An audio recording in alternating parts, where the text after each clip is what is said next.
Hi friends, welcome back to our channel. இன்னைக்கு வீடியோவில் தேங்காய் அரைச்சி விட்டு பருப்பு குழம்பு ரெசிபி தாங்க பார்க்க போகிறோம். இது நாமக்கல் சைடில் ரொம்ப ஃபேமஸான ரெசிபியும் கூட. பட் ஆனால் நான் கொஞ்சம் டிஃப்ரெண்ட்டாக செய்ய போகிறேன் எங்கள் அம்மாவோட ஸ்டைலில். இந்த குழம்புக்கு ஒரு ஸ்பூன் நெய் விட்டு நீங்கள் சாப்பிட்டீங்க அப்படின்னா சைட் டிஷ் கூட தேவையில்லைங்க, அவ்வளோ சூப்பராக இருக்கும். அதே மாதிரி நீங்கள் எந்த பொரியல் வேணால் இது கூட மேட்ச் பண்ணி சாப்பிட்லாம். வாங்க எப்படி செய்யறதுன்னு பார்த்துலாம். அதுக்கு முன்னாடி நம்ம சேனல் சப்ஸ்கிரைப் பண்ணாதவங்க சேனல் சப்ஸ்கிரைப் பண்ணிட்டு நோட்டிஃபிகேஷன் பில் ஆன் பண்ணி வச்சுக்கோங்க.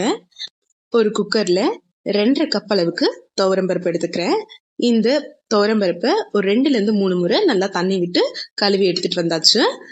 இப்போ இந்த பருப்பு மூழ்கிற அளவுக்கு நம்ம தண்ணியை சேர்த்துக்கலாம். இப்போ பருப்பை 3 விசில் விட்டு நல்லா வேக வச்சு எடுத்துக்கலாம்.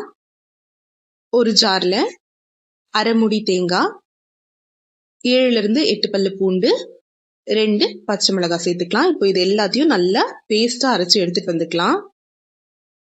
ஸ்டவ்ல ஒரு பாத்திரத்தை வச்சு 1.5 டேபிள் ஸ்பூன் அளவுக்கு நான் எண்ணெயை சேர்த்துக்கிறேன். இந்த எண்ணெயெல்லாம் நல்லா சூடாகி வந்ததுக்கு அப்புறம் சின்ன ஸ்பூன்ல 1 ஸ்பூன் அளவுக்கு கடுகு, 1/4 ஸ்பூன் அளவுக்கு வெந்தயம் சேர்த்துக்கிறேன். இந்த வெந்தயமும் கடுகும் நல்லா பொரிஞ்சு வரணுங்க. பொரிஞ்சு வர வரைக்கும் நம்ம வெயிட் பண்ணலாம். இப்போ எல்லாம் பொரிஞ்சு வந்ததுக்கு அப்புறம் ஒரு 2 வரமிளகாயை கட் பண்ணி எடுத்து வச்சிருக்கேன், அதை நான் இதில் சேர்த்துக்கிறேன். கூடவே ஒரு கொத்து கருவேப்பிலையை சேர்த்துக்கிறேன். சின்ன வெங்காயம் ஒரு 10லேருந்து 15 சின்ன வெங்காயத்தை எடுத்து வச்சிருக்கேன், அதையும் நான் இதில் சேர்த்துக்கிறேன். இப்போ இது எல்லாத்தையும் ஒரு முறை நல்லா வதக்கி விட்டுக்கலாம். வெங்காயம் எல்லாம் ஓரளவுக்கு கண்ணாடி பதத்துக்கு வந்தா போதும்.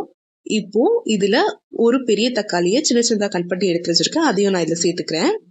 இப்போ இந்த தக்காளி எல்லாம் நல்லா குழஞ்சு வர வரைக்கும் நல்லா வதக்கி விட்டுக்கலாம். பாருங்க, தக்காளி எல்லாம் நல்லா குழஞ்சு வந்துருச்சு. இந்த ஸ்டேஜ்ல நான் இன்னைக்கு பீன்ஸ் தான் சேர்க்க போறேன். நீங்க எந்த காய்கறி வேணா சேர்த்துக்கலாம். ஒரு 1/4 கிலோ அளவுக்கு நான் பீன்ஸ் எடுத்து வச்சிருக்கேன், அதை நான் இதில் சேர்த்துக்கிறேன். இப்போ காயோட சேர்த்து ஒரு முறை நல்லா வதக்கி விட்டு 1 நிமிஷம் வரைக்கும் அப்படியே நம்ம வேக வச்சுக்கலாம். இந்த டைம்ல ஸ்டவ்வை லோ ஃப்ளேம்ல வச்சுக்கோங்க. இப்போ இந்த காய்க்கு தேவையான அளவுக்கு உப்பு சேர்த்துக்கலாம். கூடவே 1/4 ஸ்பூன் அளவுக்கு மஞ்சள் தூள், 2 ஸ்பூன் அளவுக்கு வீட்டில் அரைச்ச சாம்பார் பொடி சேர்த்துக்கிறேன். உங்க காரத்துக்கு ஏற்ற மாதிரி நீங்க காரத்தை கூட்டிக்கோங்க இல்லை குறைச்சிக்கோங்க. இப்போ இது எல்லாத்தையும் நம்ம ஒரு முறை கலந்து விட்டுக்கலாம். நம்ம ஏற்கனவே அரைச்சு வச்சிருக்க தேங்காய் விழுத இந்த ஸ்டேஜ்ல நம்ம சேர்த்துக்கலாம். நான் இப்போ இந்த எல்லா தேங்காய் விழுதையும் சேர்த்ததுக்கு அப்புறம் அதே ஜார்ல 1.5 கிளாஸ் அளவுக்கு தண்ணியை சேர்த்து அதையும் நான் இதில் சேர்த்திருக்கேன். இப்போ இது எல்லாத்தையும் ஒரு முறை நல்லா கலந்து விட்டுடலாம். நம்ம தேங்காய் விழுது அரைக்கும் போது அது கூட நீங்கள் சீரகம் சேர்த்து அரைக்கிறது அப்படின்றது உங்களோட ஆப்ஷன். எனக்கு சீரகம் சேர்க்க பிடிக்காது, அதனால நான் சேர்க்கல. உங்களுக்கு விருப்பம் இருந்தால் நீங்கள் சேர்த்துக்கலாம். இப்போ ஒரு மூடி போட்டு ஒரு 5 நிமிஷம் காயை வேக வச்சு எடுத்துக்கலாம். இப்போ 5 நிமிஷத்துக்கு அப்புறம் காயெல்லாம் நல்லா வெந்து வந்துடுச்சு.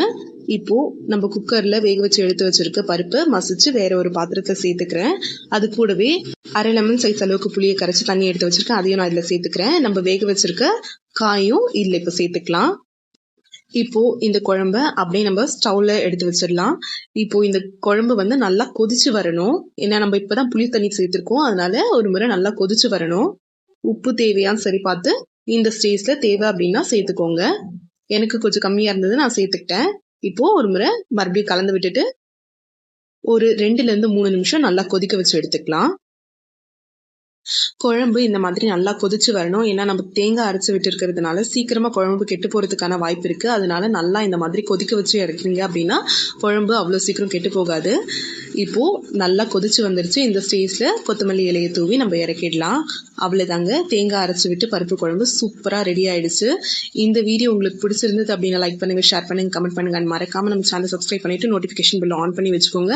அண்ட் இந்த ரெசிபி ஒரு முறை நீங்க உங்க வீட்டில் ட்ரை பண்ணி பாருங்க. தேங்க்ஸ் ஃபார் வாட்சிங்.